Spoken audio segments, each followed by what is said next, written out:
Today was the last day of the arguments on the maintainability petition filed by the two Cyrus Mistry firms. And while most of the arguments were repetitive in nature, ones we've already reported on Bloomberg Quint, let me quickly take you through the ones that were argued afresh today.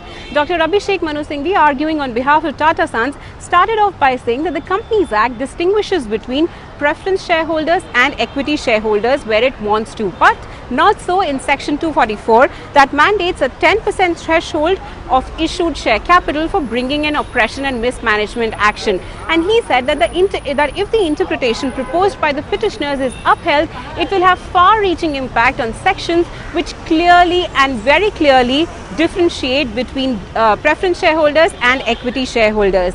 The second argument that Dr. Singhvi made was that the accounting standards cannot color or determine the interpretation of Companies Act, and even if it does, it will not be applicable to the respondent, which is an NBFC, because as of today, accounting standards are not applicable to NBFCs. Accounting standards come into the picture because in the last proceeding, the Mistry side had argued that the accounting standards treat preference share capital as debt, and since share capital can never be debt, preference shares should not be included in that.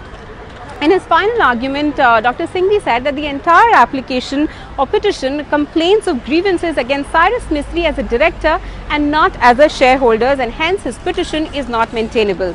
C.S. Sundaram, arguing on behalf of the Mistry side, said that the principle of law as laid down by the Supreme Court is that at first the court must or give the literal or grammatical meaning to a section, but if that meaning leads to a situation which is unjust or doesn't further a remedy, in that case the court should apply the rules of construction, which should be the case in the Cyrus Mistry matter. The second argument that C.S. Sundaram made was that the respondents relied on two case laws, Northern Projects and Gwalior Sugars, to say that issued share capital includes both preference and equity share capital. He said that the Supreme Court had held so because they wanted to further a remedy and not negate it. In his third argument, he said that Section 430 ousts civil court jurisdiction, and when there are two interpretations possible, one where the tribunal can further a remedy by and take into account the legislative intent, and one in which it should not, shouldn't the tribunal uphold one or apply one where a remedy to an oppressed class is furthered? The fourth argument was made by Janak Dwarkadas, also representing the Cyrus Mistry side, and he said that the definition section defines terms like share capital, share, and it starts off by saying unless the context otherwise requires, and he said that the purpose of this language will be defeated if the interpretation of the respondents is accepted, because that will not take into account the context.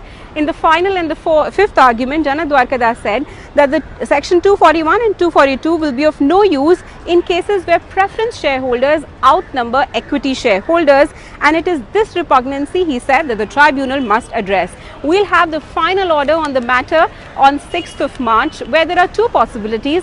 If the maintainability petition of the Cyrus Mistry side is upheld, they will go on to argue their oppression and mismanagement case. But if the maintainability petition is dismissed, then C.S. Sundaram will argue the waiver application of Cyrus Mistry, where the tribunal will get to exercise its discretion. We'll keep you posted on all the developments. Stay tuned to Bloomberg Quint.